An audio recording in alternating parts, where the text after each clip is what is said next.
ஜோதிட அன்பர்களுக்கு வணக்கம். நாம் இந்த வகுப்பிலிருந்து யதார்த்த வாழ்வில் ஜோதிடம் என்ற தலைப்பின் கீழ் சில குறிப்பிட்ட விஷயங்களை பற்றி ஆராயப் போகிறோம். சில பேர் ஜாதகம் பார்க்காமலேயே அவர்களுடைய கிரகங்களின் தன்மை, அவர் எந்த லக்னம் அல்லது எந்த ராசியை சேர்ந்தவராக இருப்பார் என்பதை நாம் துல்லியமாக எடுத்துக் கூற முடியும்.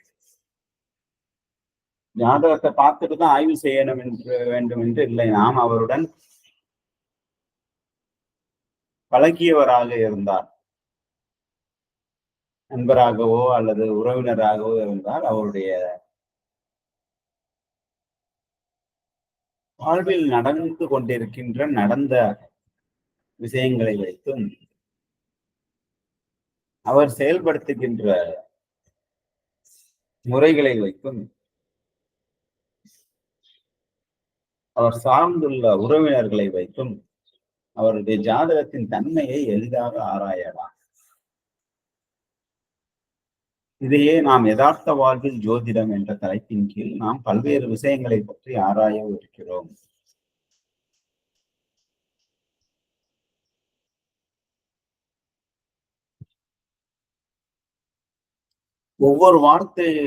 ஒவ்வொருவருடைய வாழ்க்கையிலும் இந்த ஜோதிடம் என்பது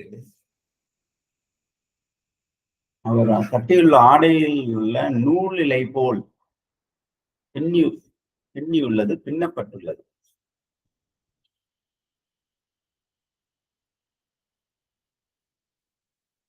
அதை நாம் கவனிக்க தவறி விடுகிறோம்.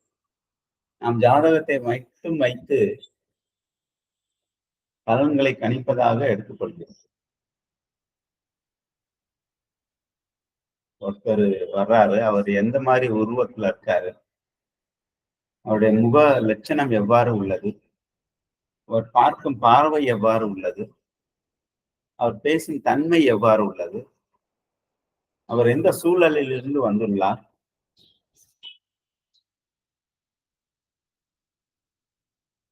அவருடைய மனதில் என்ன மாதிரியான ஆசைகள் அல்லது விருப்பங்கள் உள்ளன, அவர் ஒரு காரியத்தை எவ்வாறு எதிர்நோக்குகிறார் என்பதையெல்லாம் வைத்தே நாம் பலன் கூறிவிட முடியும். இதைதான் நாம் யதார்த்த வாழ்வில் ஜோதிடம் என்ற தலைப்பின் கீழ் கற்கப் போகிறோம். இந்த யதார்த்த வாழ்வில் ஜோதிடம் வகுப்பில் முதன்மையாக நாம் காணவிருப்பது காதல். இந்த காதல் என்பது ஆணுக்கு பெண் மீதும் பெண்ணுக்கு ஆண் மீதும் கொள்வதாக அனைவரும் கருதுகிறார்கள்.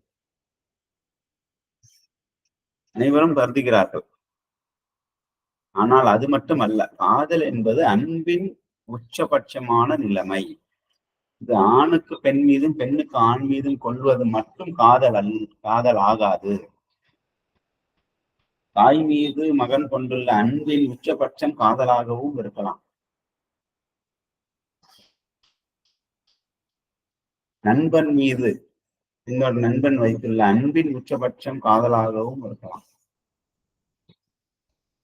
ஆக நாம் காதல் என்பதை கொச்சையாகவோ அல்லது மாற்று கருத்துடனோ இதனை நோக்காமல் இருப்பது மிகவும் நல்லது. ஜாதகத்தில் இந்த காதல் என்பது, இந்த காதலின் அடிப்படை கனிவு, பிரியம், பாசம், அன்பு அனைத்தையும் எடுத்துக்கலாம். அடிப்படையாதான்.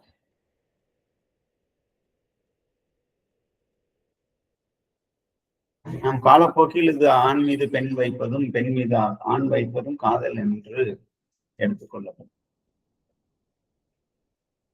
ஜோதிடத்தில் இந்த காதலுக்கு முக்கியத்துவம் கொடுப்பவது சூரியனும் சுக்கிரனும் காதலுக்கு முக்கியத்துவம் வாய்ந்தவர்கள். பொதுப்படையாக சூரியனும் சுக்கிரனும் எந்த ஜாதகத்தில் எல்லாம் இணைந்துள்ளார்களோ, பெரும்பாலும் இணைந்திருக்கும், அவர்களுக்கு காதல் திருமணம் கைகூடி வரும் என்பது முதல் வழக்கு.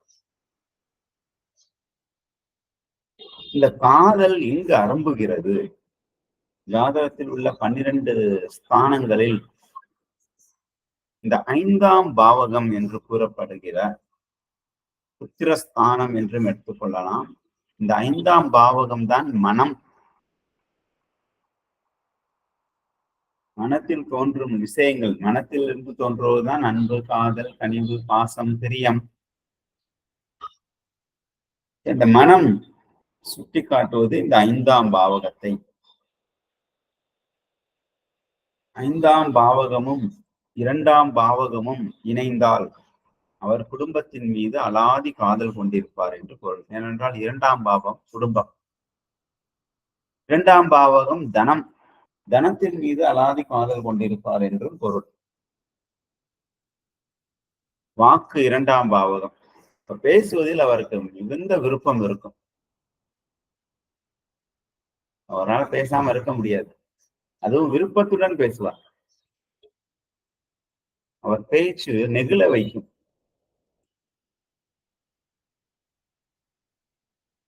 இதே 5ஆம் பாவகம்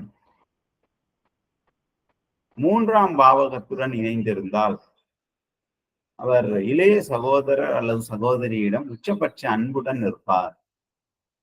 அவர்களை நன்கு கவனித்துக் கொள்வார். அவர் எந்தவித தீமைகள் செய்தாலும் இவர் அதனை பொறுத்து கொண்டு அவருக்கு நன்மையே செய்வார்.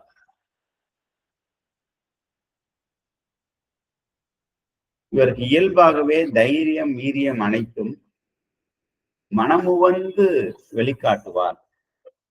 சில பேர் தைரியம், வீரியம் அனைத்தும் அந்தந்த சமயத்துல வந்து போயிடும்.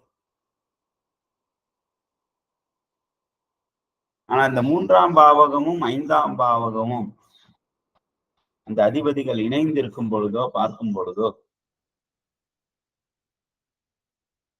இந்த தைரியம், வீரியத்தை மனமுவந்து வெளிப்படுத்துவார். காவல்துறையில் பணி செய்பவர், இராணுவத்தில் பணி செய்பவர்கள் இந்த தைரியம், வீரியத்தை மனமுவந்து வெளிப்படுத்துவார். பாதுகாப்பு துறையில் இருப்பவர்கள்,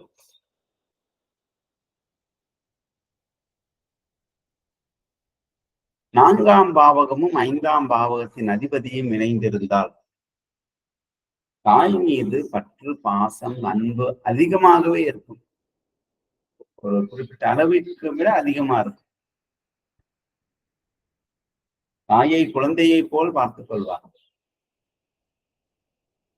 தன் வீடு, தன் வண்டி என்று ஒரு உரிமையுடன், ஒரு அன்புடன் பார்த்துக் கொள்வார். வண்டி கரெக்டா சர்வீஸ் கொடுப்பார்.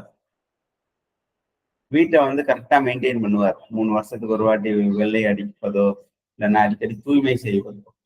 சில பேர் வீடு, சொந்த வீடே வச்சிருப்பாங்க, ஒண்ணும் கண்டுக்காத மாதிரி அது பாட்டுக்கு கிடக்கும். அந்த மாதிரி இவங்க இருக்க மாட்டாங்க. 4ஆம் அதிபதியுடன் 5ஆம் அதிபதி தொடர்பு கொண்டால், ஏனென்றால் 5ஆம் அதிபதி அன்பு, பாசம், பிரியம், கனிவுக்கு முக்கியத்துவம் கொடுப்பவர். உச்சபட்ச அன்பு, உச்சபட்ச பாசம், உச்சபட்ச பிரியம், உச்சபட்ச கனிவு அனைத்தும் சேர்ந்து காதலாக வெளிப்படுத்துவது.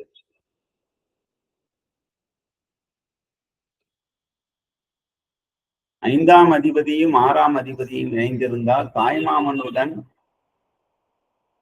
ஒரு சிறந்த உறவில் இருப்பார். சில படத்துல எல்லாம் பார்த்திருக்கோம், தாய்மாமனும் ஹீரோவும் அந்த அளவுக்கு குளோஸா இருக்கிற மாதிரி ஒரு கதையை எடுத்திருப்பாங்க. கிராமங்கள்ல எல்லாம் அது அதிகமாகவே இருக்கும். இந்த 5ஆம் அதிபதியும் 6ஆம் அதிபதியும் இணைந்திருந்தால், அதே போல் 6ஆம் இடத்தின் அதிபதிக்கு ருணரோக சத்துருஸ்தானம் என்று பொருள்.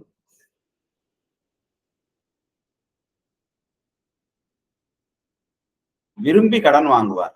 சில பேர் தேவைக்காக வாங்குவாங்க, இவர் வந்து விரும்பி கடன் வாங்குவார். நோய் நொடிகளை விரும்பி ஏற்றுக்கொள்வார். அவஸ்தப்பட மாட்டார். வந்துடுச்சா, சரி வந்துடுச்சு, அனுபவிச்சு என்ற ஒரு நோக்கத்துடன் இருப்பார். நோய் நொடி வாய்ந்தவர்களுக்கு இவர்கள் பணிவிடை செய்வார்கள். அன்னை தெரசா மாதிரி. மிகவும் கஷ்டப்படுபவர்கள், கடன் வாங்கி வருவார்கள், அவர்களுக்கெல்லாம் இவர்கள் வந்து கனிவு காட்டுவார்கள். 5ஆம் அதிபதியும் 6ஆம் அதிபதியும் இணைந்திருந்தார். 5ஆம் அதிபதியும் 7ஆம் அதிபதியும் இணைந்து, 7ஆம் இடம் என்பது களத்திரஸ்தானம். ஆக இவருக்கு காதல் திருமணம் கைகூடும். இங்கதான் காதல் என்ற இதுக்கு நாம் ஆண், பெண் என்ற ஒரு ஒற்றுமையாக பார்க்க. இந்த 5ஆம் இடத்துடன் எந்த ஆதிபத்தியோ இல்ல எந்த குறிப்பிட்ட அதிபதியோ அல்லது குறிப்பிட்ட காரகத்துவரோ தொடர்பு கொள்ளும்போது அதற்கேற்ற ஒரு உறவு முறையிலோ அல்ல அதற்கேற்ற ஒரு இயல்பிலோ அவர் விருப்பம் அதிகமாக செலுத்துவார் என்று பொருள். இப்பொழுது 5ஆம் அதிபதியும் 7ஆம் அதிபதியும் தொடர்பு பெற்றிருந்தால் அவர் காதல் திருமணம் செய்வதற்கு முயற்சி செய்வார். காதல் திருமணம் அவருக்கு கைகூடும் என்று ஒரு குறிப்பினை நாம் எடுத்துக்கொள்ளலாம். 5ஆம் அதிபதியும் 8ஆம் அதிபதியும் இணைந்திருந்தால் வெளியுலக வாழ்வில் நாட்டம் செலுத்துபவர். ஃபாரின்ல இருந்து யாராவது வந்தாங்கன்னா ரொம்ப விருப்பமுடன் அவர்கள் போய் பேசுவார். வெளியூர்ல இருந்து வெளிநாட்டுல இருந்தோ இல்லைன்னா ஒருத்தர் முஸ்லீமா இருக்காருன்னு வச்சுக்கோங்க. மாற்று மதக்காரர்கள் வந்தா இவர் ரொம்ப அரவணைப்பார். ஒரு இந்துவா இருந்தா முஸ்லீம் அரவணைப்பார், கிறிஸ்துவர்களை அரவணைப்பார். இதே ஜாதகர் முஸ்லீமாக இருந்தார் மற்ற மதத்தவர்களை அரவணைத்து செல்வார். இந்த 8ஆம் இடமும் 5ஆம் இடமும் தொடர்பு கொண்டால் இவ்வாறுதான்.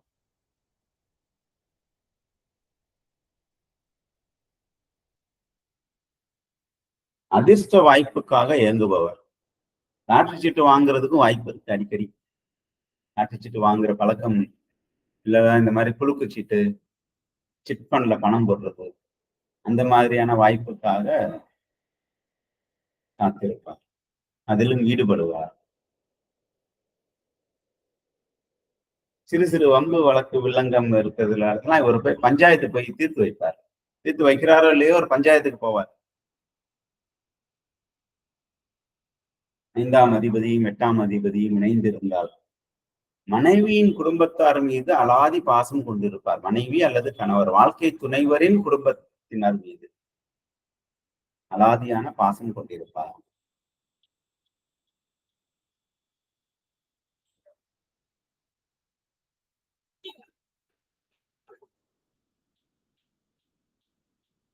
இந்த 5ஆம் அதிபதியும் 9ஆம் அதிபதியும் இணைந்திருந்தால் தந்தை மேல் அலாதி பிரியமுடன் இருப்பார்.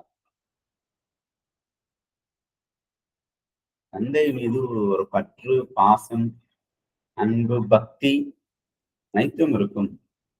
குலதெய்வத்தின் அருள் உண்டு. அடிக்கடி கோயில் குளங்களுக்கு செல்லும் நபராக இருப்பார். ஆன்மீக பயணம் மேற்கொள்வார். குலதெய்வ வழிபாடு சிரத்தையாக செய்வார். மனம் விரும்பி மனம் செய்வார். ரொம்ப பேர் குலதெய்வ வழிபாடு வருஷத்துக்கு ஒரு வாட்டி செய்யணும்னு செஞ்சுட்டு இருக்காங்களே தவிர அதுல ஒரு ஈடுபாடோட செய்யறதுக்கு இந்த 5ஆம் இடமும் 9ஆம் இடமும் இணைவு பெற்றிருந்தால்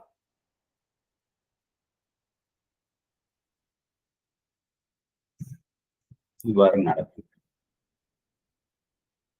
5ஆம் அதிபதியும் 10ஆம் அதிபதியும் இணைந்திருந்தால் விரும்பிய தொழில் கைகூடும்.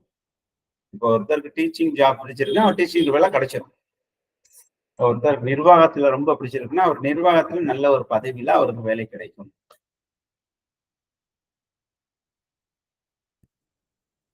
சிறிது முயற்சி செய்தாலே போதும், அவருடைய விருப்பத்திற்கேற்ற வேலை அவருக்கு கிடைக்கும். உலகத்துல ஒரு 80% பேர் விரும்பிய வேலையை செய்வதில்லை. கிடைத்த வேலையை விரும்பி கொண்டு செய்கிறவதாக தோன்றுகிறது. அதற்கு விரும்பிய வேலை கிடைக்க வேண்டும். அவர்கள் மனமுவந்து அந்த வேலையை செய்ய வேண்டும். ஆர்வத்துடன் செய்ய வேண்டும். பேஷன் சொல்லுவாங்க. எதுக்கு இந்த வேலையில இருக்கீங்க? இந்த சம்பளம் தானே உங்களுக்கு கிடைக்குதுன்னு யாராவது சொன்னாங்கன்னா, இல்ல இது எனக்கு பேஷன் அப்படின்னு சொல்லுவாங்க. இந்த மாதிரி மனம் விரும்பிய வேலை செய்வதற்கு இந்த 5ஆம் அதிபதியும் 10ஆம் அதிபதியும் இணைவு பெற்றாலோ அல்லது பார்வை பரிவர்த்தனை பெற்றாலோ பலம் பெற்றாலோ இந்த வாய்ப்பு அமையும். 5ஆம் அதிபதியும் 11ஆம் அதிபதியும் இணைவு பெற்றாலோ பலம் பெற்றாலோ பார்வை பரிவர்த்தனை பெற்றாலோ அவருக்கு முன் பிறந்த சகோதரர் சகோதரிகள் மீது அலாதி பாசம் வைத்திருப்பார். மூத்தவர்களை நன்கு மதிப்பார். இவருக்கு 2 வகையான வாழ்க்கை துணை விளைவதற்கு வாய்ப்புகள் உண்டு.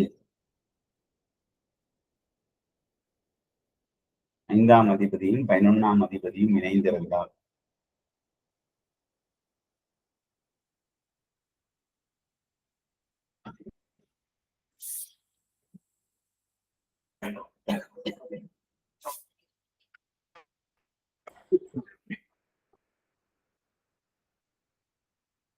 ஆக இவ்வாறு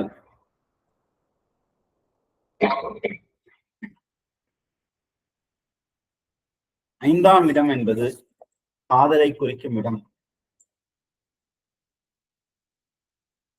அன்பு, பாசம், நேசம் இதனை அறுதியிட்டு காட்டும் இடம். இந்த 5ஆம் அதிபதி எந்த கிரகத்துடன் இணைகிறதோ, எந்த அதிபதியுடன் இணைகிறாரோ, எந்த அதிபதியை பார்க்கிறாரோ அவர்கள் மூலமாக இவர் அன்பினை வெளிப்படுத்துவார்கள். அவர்களுடன்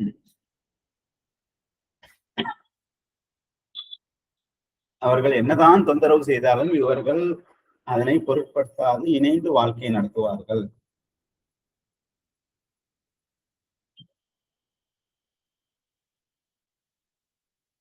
ஒருத்தர் நம்ம நண்பர் இருக்கார், அல்லது நம்ம உறவு முறையில ஒரு உறவினர் இருக்காரு.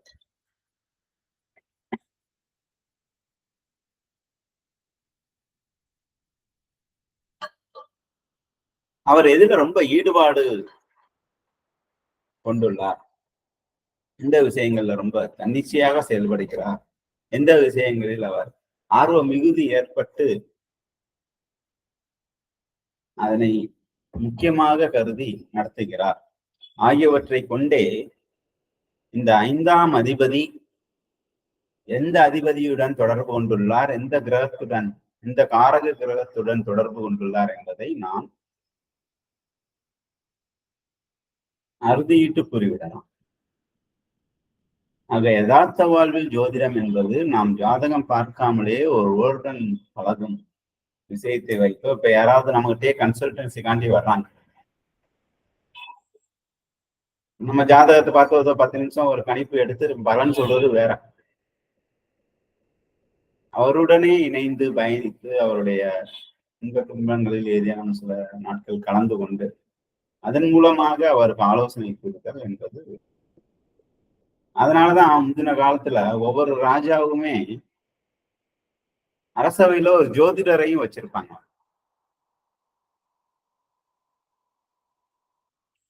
ஏன்னா அந்த ஜோதிடர் ஜாதகத்தை மட்டுமே வைத்து கூறுபவர் அல்ல, அவருடன் வாழ்ந்து பார்த்து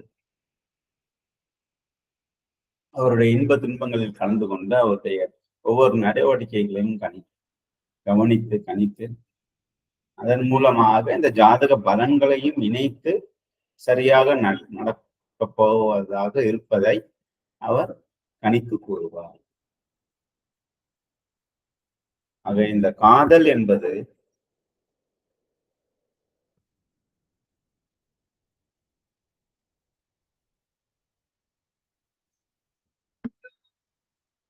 நாம் ஆண் பெண் உறவு முறையில் மட்டும் பார்க்க வேண்டிய அவசியம் இல்லை. அனைத்து வகையான உறவு முறையிலும், அனைத்து வகையான பொருட்களின் மீதும், அனைத்து வகையான உயிரினங்களின் மீதும் பார்க்கலாம் என்ற ஒரு அடிப்படை சித்தாந்தத்தை கூறிக்கொண்டு இந்த வகுப்பினை இத்துடன் நிறைவு செய்கிறேன். அடுத்த வகுப்பில் நாம் குடும்பம் பற்றி, நாம் இப்பொழுது காதல் பற்றி பார்த்தோம் இந்த வகுப்பில், அடுத்த வகுப்பில் குடும்பம் பற்றி கற்றுக்கொள்ளப் போகிறோம். ஒருத்தருடைய குடும்பம் எவ்வாறு இருக்கும், அந்த குடும்பம் வழி நடத்துவாரா அல்லது குடும்பம் இவரை வழி நடத்துமா? சில பேர் குடும்பம் தனியா இருப்பாங்க, இவங்க தனியா இருப்பாங்க, ஜாதகர் தனியா இருக்காரு. அதை பற்றி எல்லாம் நாம் அடுத்த வகுப்பில் சிந்திக்கவிருக்கிறோம். வாழ்த்துக்கள். நன்றி.